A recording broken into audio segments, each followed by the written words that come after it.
Hola, muy buenos días. Mi nombre es Víctor Javier y sigo siendo un libre adorador de mi Creador, el Señor Jesucristo. Hoy tenemos a Anita, que nos va a leer la reflexión, y posteriormente está con nosotros Marla, que nos va a leer acerca de Primera de Pedro. Así es que sin más, adelante Anita con la reflexión. Gracias, padrino. Bueno, meditación de Neuróticos Anónimos, 27 de septiembre. Manipulación. Lo que llamábamos amor como personas emocionalmente enfermas no era otra cosa que el egoísmo concentrado en nosotros mismos. Las leyes de la enfermedad mental y emocional, página 52. Estaba tan al pendiente de lo que me dolía físicamente, siempre quejándome de mis dolencias con una actitud de víctima. Cuando alguien me preguntaba cómo estaba, yo narraba mis incontables visitas a médicos y mi fastidio por la vida, total conmiseración. No quería aceptar que de esa forma chantajeaba a mi hija. No la dejaba que tuviera una relación amorosa con nadie. Cuando tenía que salir, yo me ponía grave. Desafortunadamente, esto lo entendí tarde, porque finalmente ella me abandonó y yo me quedé sola y triste. Una vecina me habló de Neuróticos Anónimos y gracias a este maravilloso programa, no importa que viva sola, me siento feliz y acompañada por toda esta gente linda que me dio la bienvenida. Hoy me declaro neurótica anónima. Gracias. Gracias Anita, muchas gracias por tu lectura. Todos en algún momento de la vida nos hemos sentido despreciados, principalmente por la familia. Nos preguntamos por qué tenemos conflictos con la familia y con otras personas, ¿no?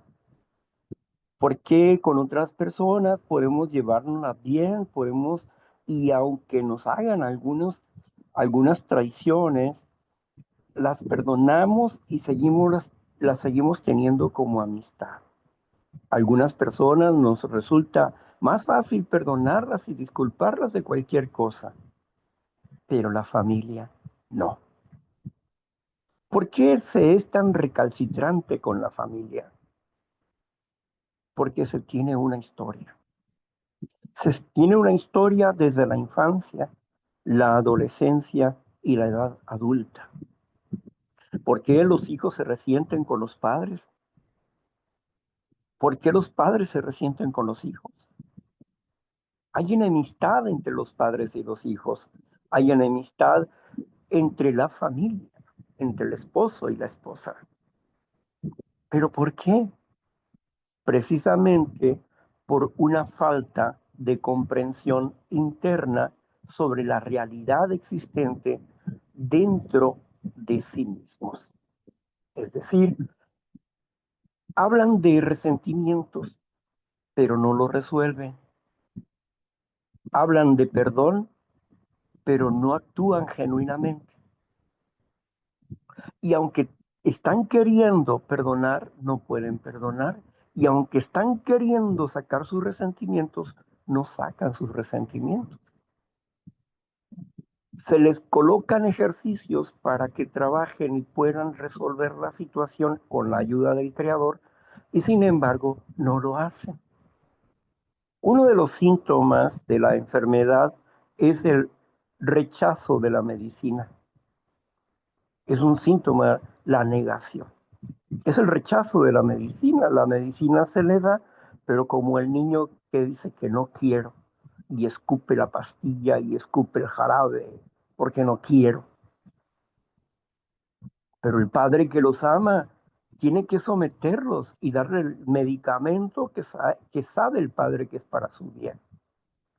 Pero el niño está inconsciente de esa necesidad, de ese medicamento, y aunque lo diga, no lo entienden porque está en su coraje, en su enojo, en su capricho, en su necedad. Y esto es precisamente lo que sucede en nuestras vidas. Seguimos haciendo berrinches y de esta forma manipulamos y queremos controlar. Y luego lloramos por esa actitud negativa. No se trata de llorar, se trata de hacer un análisis de la personalidad y discutirlo con quien sí te puede ayudar.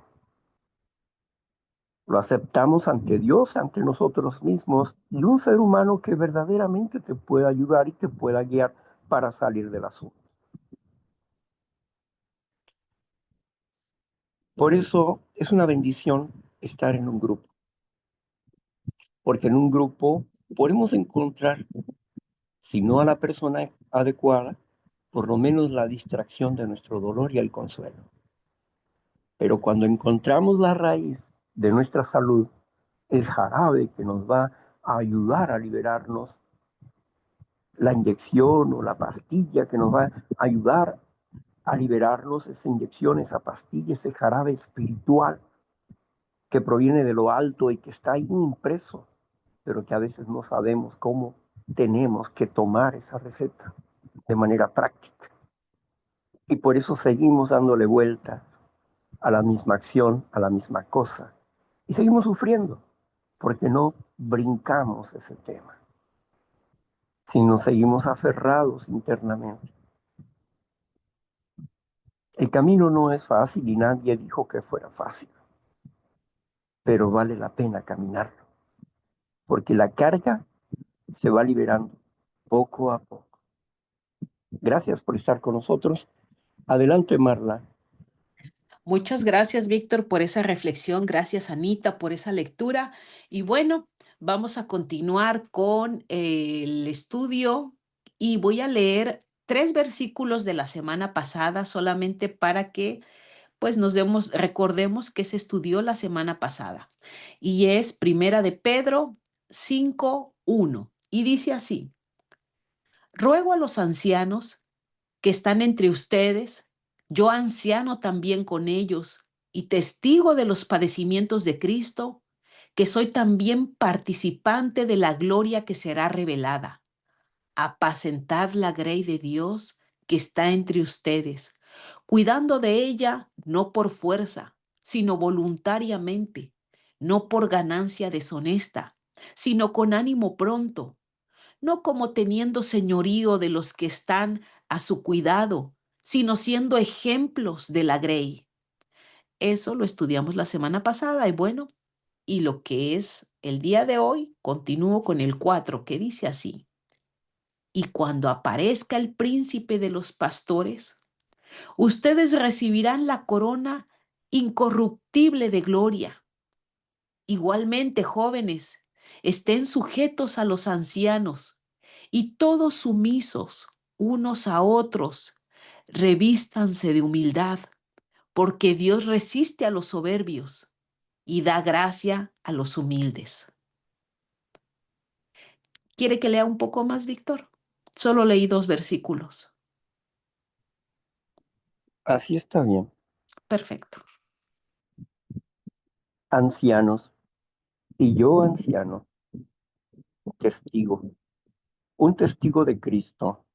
¿Qué significa anciano según la voz del apóstol Pedro? Un anciano es una persona que tiene experiencia en la vida en Cristo.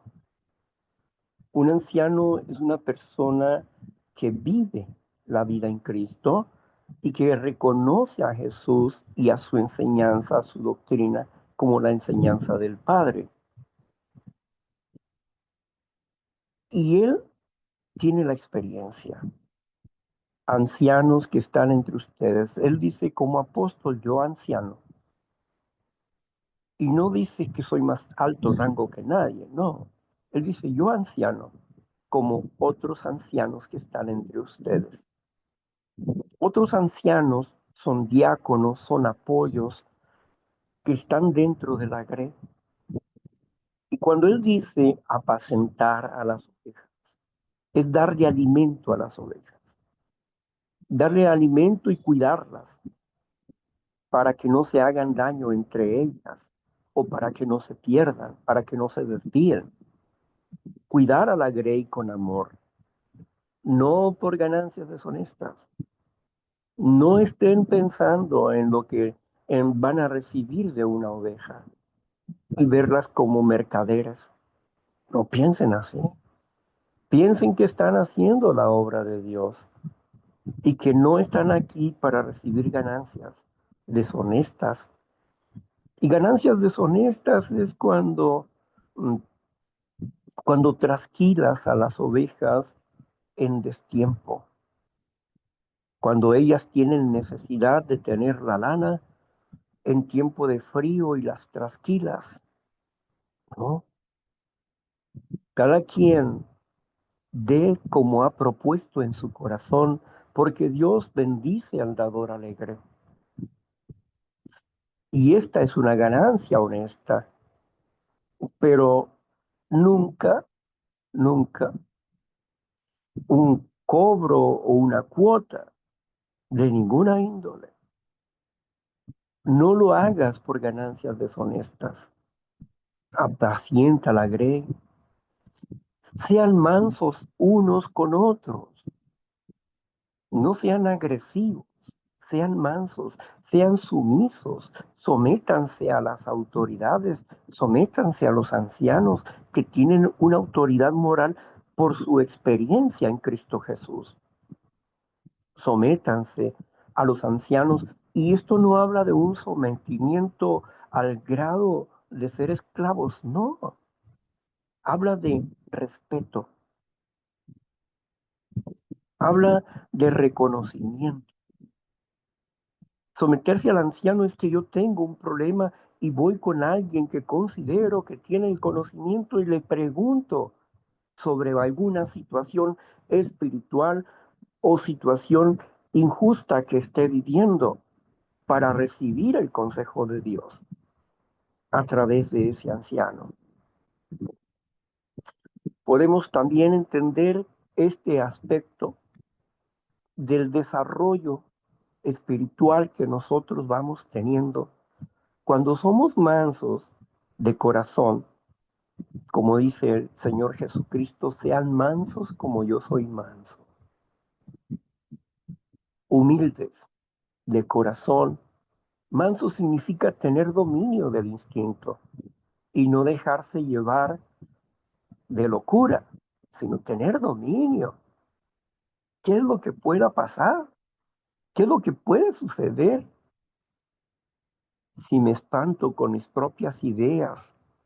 Como el conejo asustado que al ver la sombra corre porque ve su propia sombra. Y cuando ve su sombra, corre más y más y más hasta que llega a la sombra y descansa, porque ya no hay quien lo persiga. Realmente nadie lo persiguió, sino su propia sombra. Asimismo, al humano lo persigue su sombra del pasado. Lo persigue su sombra del pasado, cosas que no ha resuelto en su cabeza, cosas que le causaron un trauma y que lo llevan a una psicosis. Un trauma es una variedad de emociones que se realizaron ante una situación o acto y que la persona de esas emociones negativas ha hecho una memoria de reacción. Eso es un trauma. Pero la persona se asusta de sus sombras, se asusta de su pasado, porque no lo resuelve. Y no lo resuelve porque no sabe cómo resolverlo. Y en su manera de acción, de choque, de defensa siempre sobre las cosas, no permite ser ayudado. O las personas le huyen. Porque es como el dios griego Zeus, el dios del trueno. Así que debemos de entender que ser manso no es ser tonto. Ser manso es ser astuto e inteligente y sabio. Eso es ser manso. Ser humilde. Dice un dicho que los pleitos ni ganados son buenos. Cuando nosotros somos Mujeres y hombres de paz, hacemos la paz y no la guerra. La guerra nunca va a traer paz. Si no, mira las naciones. Hacen tratados de armas convencionales. Vamos a pelear, pero solamente con armas convencionales. Y alguien saca un arma bioquímica, que no es un arma convencional. Ni tampoco las armas nucleares son convencionales. Pero hay poderosos destructores, bombas y cohetes que son convencionales según ellos. Un arma convencional es la que destroza menos, según el criterio humano. Pero la destrucción es destrucción.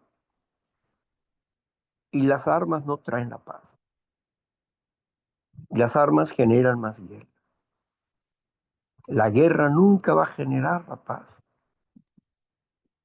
Pero el hombre tiene muchos convenios que ha roto a través de todos los tiempos. Nunca se ha sujetado, las naciones no son mansas unas con otras, ¿no? Cada una defiende lo suyo y es agresivo con el otro. Pero nosotros no seguimos el ejemplo de las naciones, seguimos el ejemplo de Jesús, porque Él nos aconseja a través del apóstol Pedro: sean mansos unos con otros, sean humildes unos con otros, sométanse, perdonen al ignorante, no discutan con el ignorante ni con el necio. Pero para poder entender esto necesitamos recordar lo que dice un proverbio. Da consejo al sabio y tendrás un amigo. Da consejo al necio y tendrás un enemigo. ¿En dónde está la sabiduría? La sabiduría está en entender quién es sabio y quién es necio. Al necio no se le puede aconsejar, porque el consejo lo agarra como si fuera humillación, como si se le humillara, cuando en realidad el consejo que se le está dando es para que se libere, para que crezca, pero en su necedad te va a atacar. No le des la perla a los puercos, a los necios, porque tus perlas las comerá y se irá contra ti. ¿Cuántas veces no hemos escuchado a personas que han escuchado de la palabra y que han dicho que todo está bien y de pronto se voltean y empiezan a atacar a la persona que le da la palabra? ¿Qué pasó? ¿Dónde estaba su genuina manera de ser? No, era un necio vestido de humildad. Entonces, podemos entender nosotros que debemos de ser humildes. Para ser humildes necesitamos conocernos a nosotros mismos y buscar el entendimiento de la verdad a través de nuestro Señor Jesucristo, a través de su santa palabra, porque toda la palabra es inspirada por Dios. Ninguna palabra ha venido por la mente humana o por la creación humana. Al humano nunca hubiera podido pensar en un Dios creador sobre todas las cosas, que que hablara de una profecía donde ese mismo Dios iba a descender al mundo como un ser humano indefenso, dejando todo su poder, su gloria, su deidad y eternidad para hacerse humano. ¿Quién podía entender eso? Y dejarse matar por su obra, para salvar a su obra. ¡Qué contradicción! Dejarse matar por su obra para salvar a su obra. ¿Cómo es eso? ¿Por qué hace eso?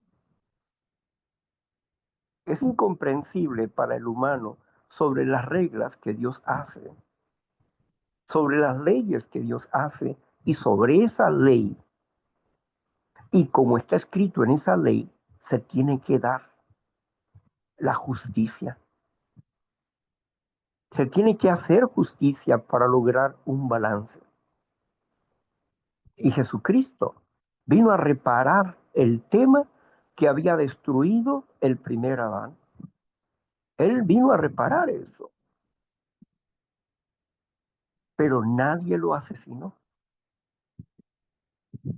Hubo instrumentos de asesinato que, que fueron en ese momento los religiosos de esa época, religiosos judíos. Pero ese endurecimiento del corazón estaba propuesto por Dios. Porque hay un endurecimiento del corazón, porque ellos tenían el conocimiento de la palabra, pero endurecer en parte era necesario. Es decir, el Espíritu de Dios los los dejó por un tiempo.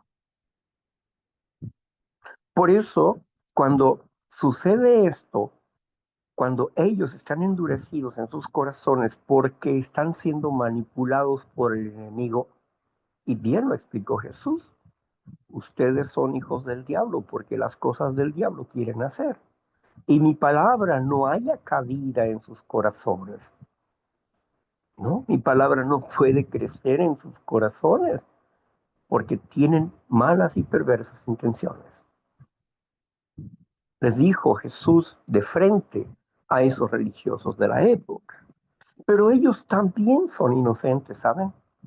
El mundo los culpa, predicadores los culpan, pero ellos son inocentes. Y lo dijo Jesús en la cruz del Calvario.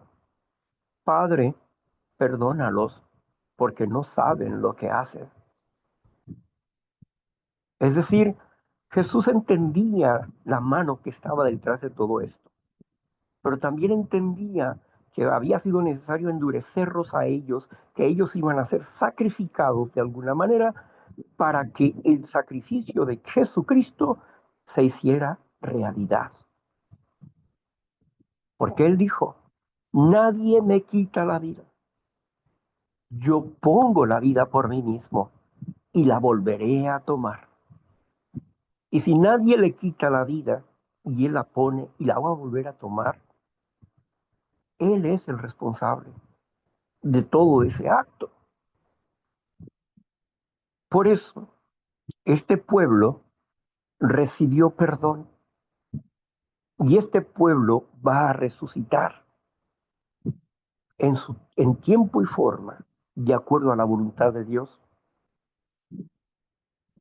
Cuando el apóstol Pedro predica por primera vez en el Pentecostés y les hace ver el daño que ellos hicieron, ahí se les cayeron las vendas a ellos, a una parte de ellos, más de 3,000.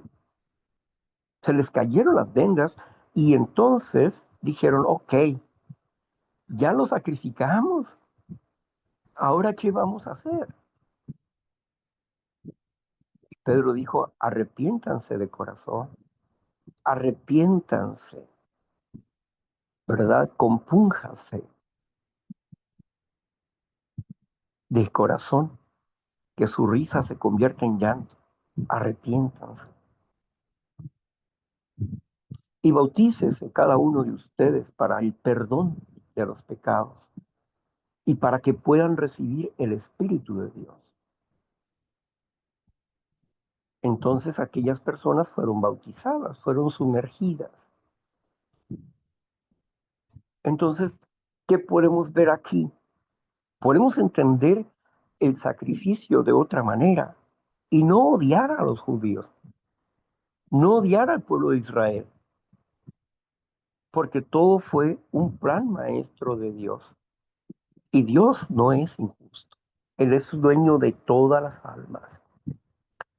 Y el apóstol Pablo lo explica claramente en Romanos, en el capítulo 10, capítulo 11, donde nos habla acerca de que era necesario que la que el olivo real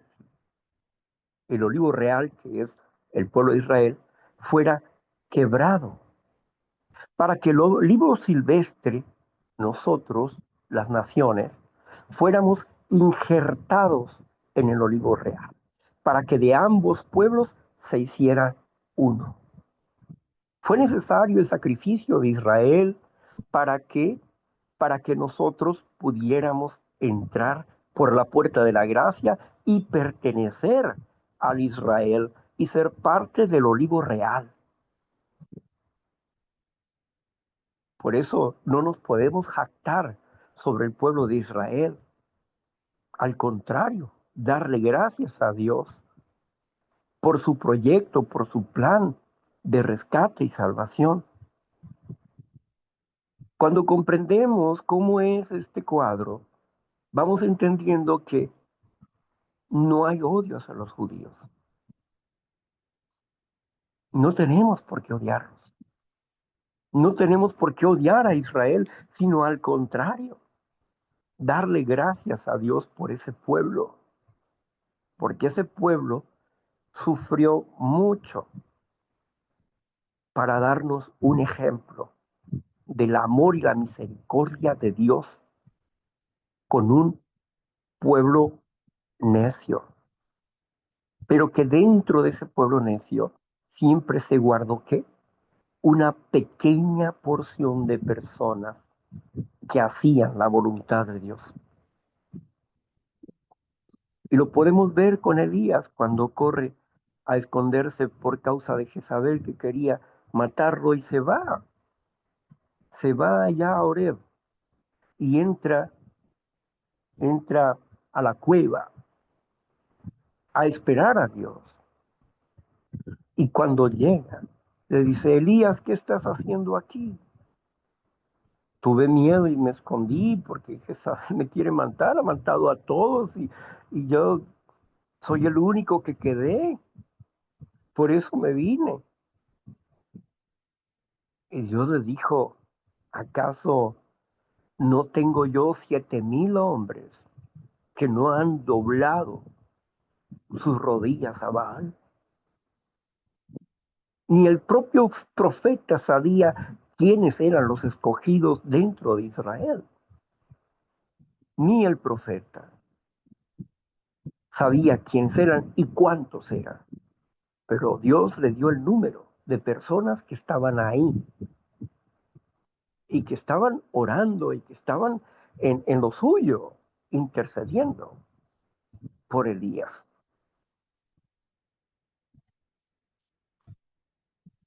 Por eso entendemos que siempre ha habido un remanente pequeño que Dios guarda para que la nación no sea destruida completamente.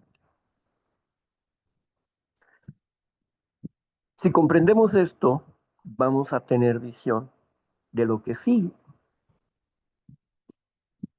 Ahora sí, he retomado lo anterior, pero vayamos a los 2 versículos últimos que leíste, por favor, Marla. Claro que sí. Dice así, igualmente, no, uno más. Y cuando aparezca el príncipe de los pastores, ustedes recibirán la corona incorruptible de gloria. Igualmente, jóvenes, estén sujetos a los ancianos y todos sumisos unos a otros. Revístanse de humildad, porque Dios resiste a los soberbios y da gracia a los humildes. Amén.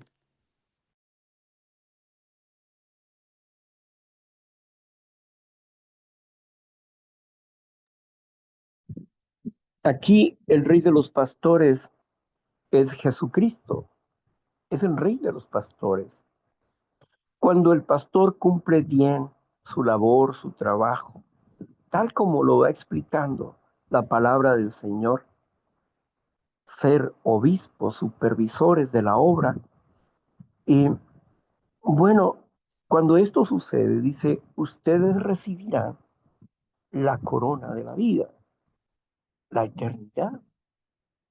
Ustedes serán transformados como hijos perfectos de Dios.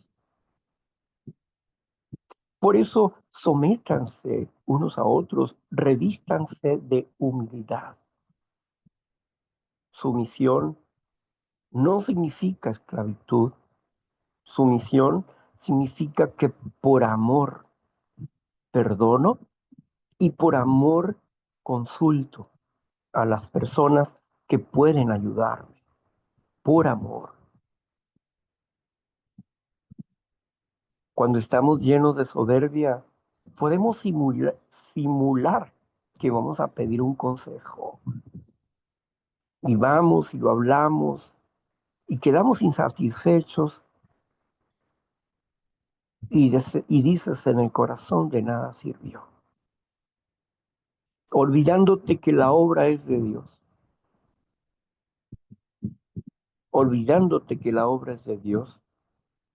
Que tu confianza no debe de ser en el hombre, sino en Dios. Y si un anciano te da un consejo, tú no lo puedes comprender o crees que no funciona o que no sirve. ¿En quién tienes tu fe? ¿En el anciano o en Dios? Debemos de tener fe en Dios. Y si el consejo sirve, si lo pongo por obra, voy a saber si sirve o no sirve. Si de un momento lo desecho porque no lo comprendí, ¿por qué no pido más explicación o o algo más práctico para comprenderlo, para entenderlo? ¿Cómo puedo desarrollarlo? En vez de eso, la necedad del corazón hace que la persona reniegue porque su fe no está en Dios y en el proyecto de Dios, sino en el hombre. Aquí podemos nosotros comprender que nuestra dependencia de Dios nos hace cada día más libres, pero que la dependencia de Dios no es la dependencia del hombre. Es decir, el hombre puede hablar por el hombre mismo. Mi experiencia, en base a mi experiencia, sí, pero cuando habla Dios, no hablará en base de la experiencia humana, habla en base a su ley amorosa, comprensiva, justa y buena. La aplicación de un mandamiento. Por eso la palabra del Señor es útil para enseñar, para redarguir, para instruir en justicia, para preparar a todo hombre para toda buena obra. Cuando nosotros desarrollamos la palabra de Dios en nuestras vidas, vean lo que sucede. Vean ustedes lo que sucede. Vayamos a Hebreos capítulo 4, versículo 12. Vean ustedes lo que pasa.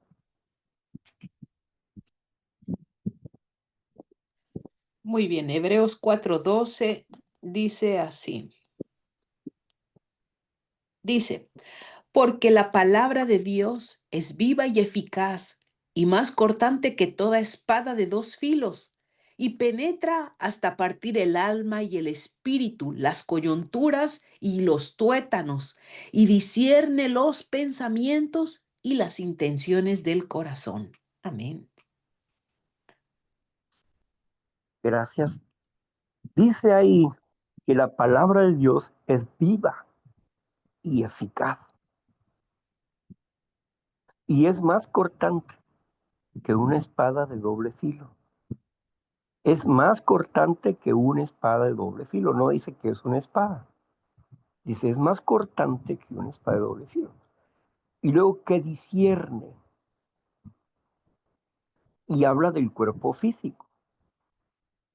Discierne sobre los huesos, sobre los tuétanos.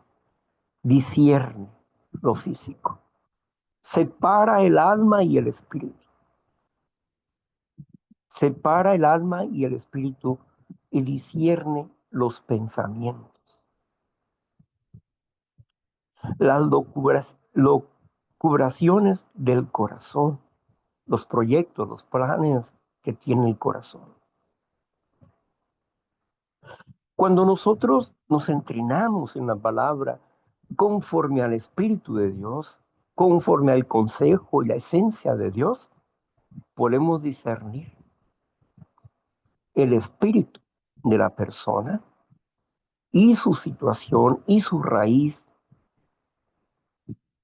Podemos reconocer eso. Podemos reconocer, como dice el proverbista, los celos son la carcoma de los huesos. ¿La carcoma? ¿Qué es la carcoma? Bueno, hoy en día le dicen osteoporosis, los celos. ¿Pero qué son los celos?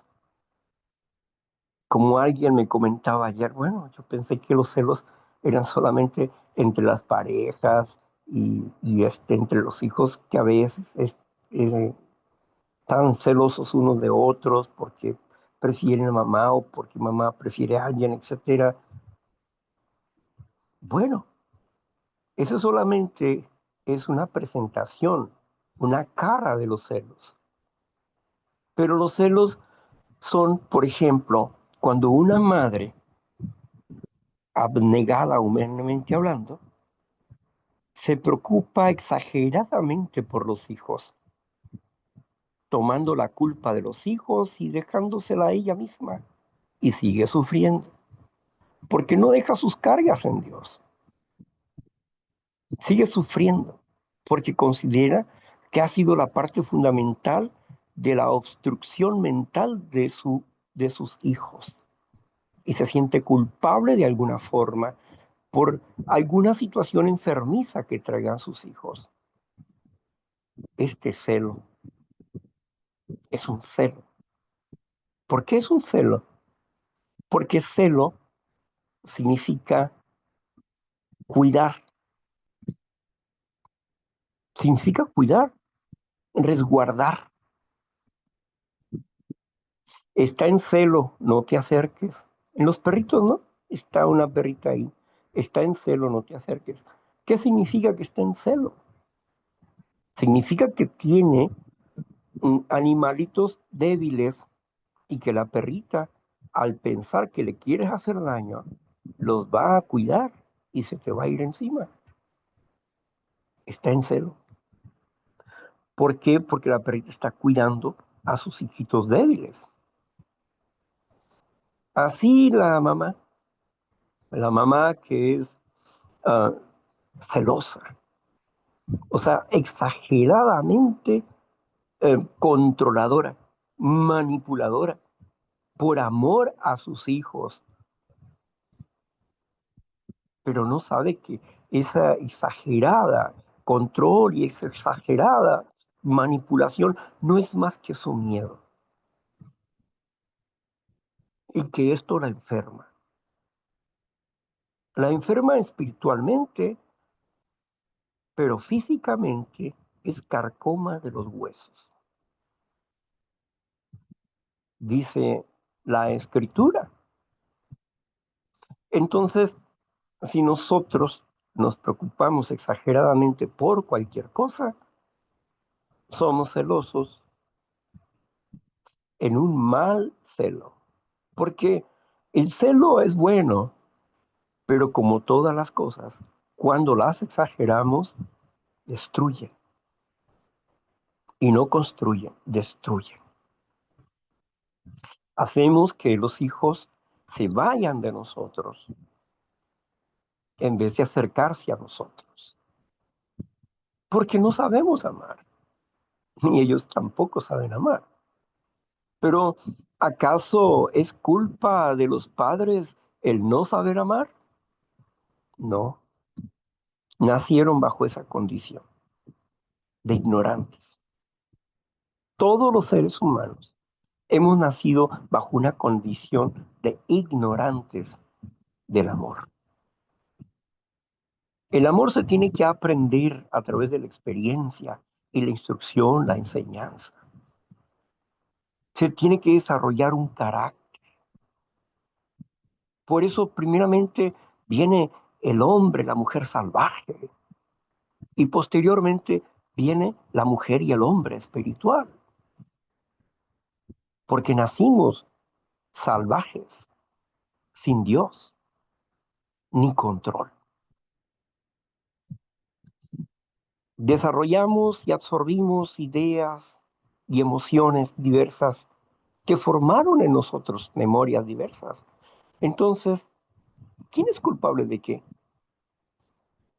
No, somos inocentes en gran parte, porque nuestras mentes se torcieron a una forma de pensar destructiva. ¿Acaso los padres tienen que cargar la culpa de los hijos? ¿Acaso los padres fueron únicos en la vida de los hijos? No, no fueron únicos en la vida de los hijos. Los hijos traen juicios infantiles torcidos con los padres. Y los padres débiles que no comprenden estas, estos crecimientos se inculpan de cosas que no hicieron. ¿Por qué? Bueno, porque si bien la madre o el padre que haya convivido con los hijos son dos personas, ¿a poco estuvieron encerrados esas dos personas con el hijo o la hija o los hijos toda la vida hasta que crecieron? ¿Verdad que no? Tuvieron influencias culturales del pueblo, la ciudad y hoy la internet, influencias culturales que los hicieron tomar decisiones equivocadas, influencias de amigos, de familias, etcétera, en su búsqueda de identidad y erraron, como sus padres también se equivocaron. Así que no hay por qué adjudicarse culpas que no son tuyas. Por eso es importante hacer un inventario para poder discernir hasta dónde fue mi responsabilidad y de dónde fueron responsables sus amigos, sus propias decisiones, sus propios pensamientos, porque el rechazo no solamente viene de las acciones de mamá y esas cosas, no, vienen de las fantasías de los chamacos, de lo que ellos quisieron y no les dieron, y algunas veces de los propios deseos de ellos, deseos torcidos sobre los padres. Tienen un conflicto interno, pero el padre que no entiende lo que está sucediendo se quiere adjudicar los problemas del otro. Por eso Ezequiel dice que antes los padres comían uvas agrias y a los hijos les salían denteras, o sea, manchas en los dientes. Pero dice, esto ya no será así. El pecado de los padres no será sobre los hijos, ni el pecado de los hijos será sobre los padres. Dios juzgará a cada quien de acuerdo a su corazón, a sus pensamientos como a sus actos. Aquí Ezequiel nos libera de una gran carga. No, no es la genética la que te marca. Son las ideas que te ha metido la ciencia la que marca tu mente, pero no es la genética. Esa es la diferencia. La cultura existente llena de errores, la mala educación humana. Por eso dice el apóstol Pablo, no sigan los pensamientos de esta sociedad. A veces no sabemos a qué está haciendo referencia, ¿no? ¿Cuál es pensamiento? No, pues si nada más es divertirse, irse a la disco, etcétera. No, es que un montón de ideas falsas que están dentro de la sociedad que nos rodea. Vivimos en una sociedad injusta, injusta. Por eso existen personas más elevadas que otras dentro de la justicia, conocedores mejor de la ley.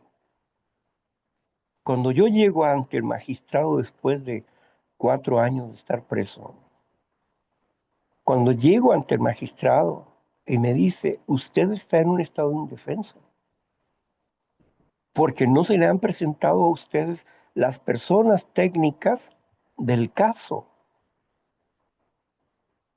para que usted pueda preguntarle y hablar con ellos. Y tampoco usted ha presentado pruebas. ¿Cómo puedo presentar pruebas si estoy dentro de la cárcel? ¿Cómo puedo presentar pruebas si el abogado le dije que me hiciera un amparo precisamente para presentar pruebas y no me dio el amparo? Ni siquiera lo promovió. Y el juez, la juez tampoco cumplió. Entonces, estoy en un estado de indefensión por causa del propio sistema. No es porque yo no me quiera defender. He tenido 4 abogados y ninguno ha servido.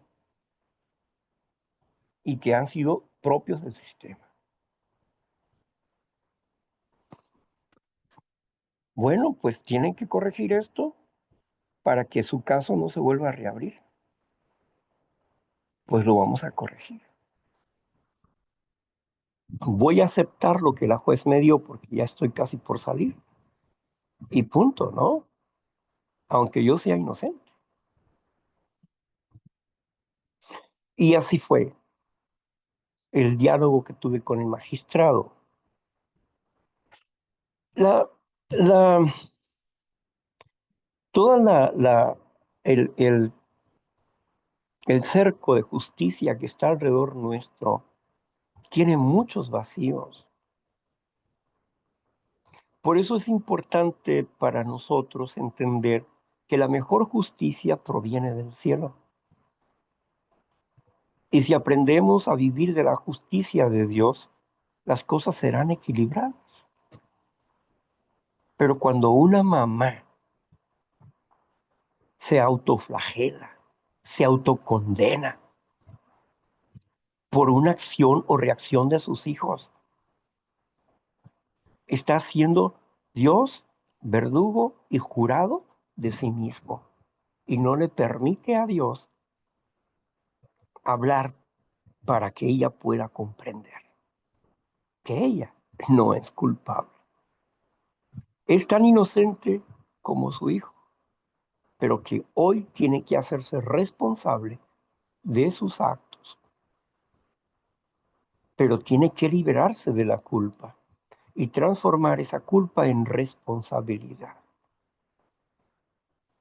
El amor no siempre se da en términos de palabras. Responsabilidad es amor.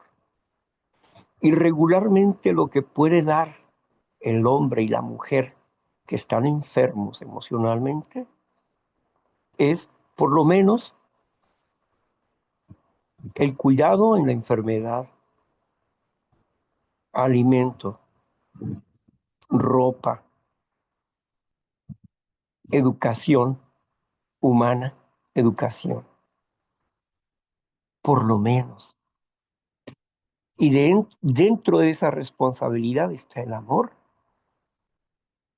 porque no solamente somos egoísmo, actos egoístas hemos hecho, no, también hemos amado, pero ignoramos esa parte de bondad de nosotros y entonces, ay, yo soy el más malo del mundo, ¿es cierto? No te adjudiques un campeonato que nadie te está dando, solamente tú, en tu ignorancia de ti mismo. Amarse los unos a los otros, someterse los unos a los otros, significa comprendernos a nosotros mismos y ayudar a otros a comprender su realidad interna, ¿verdad? Bueno, pues yo creo que hasta aquí llegamos con este análisis, agradeciéndole a Dios por la oportunidad que nos dio de estar aquí en esta mañana y poder conversar con ustedes, porque ahora siguen ustedes. En esta hora lo voy a desconectar la grabadora para que ustedes puedan participar libremente. Y por acá nuestra compañera Marla estará coordinándonos en esta último tiempo.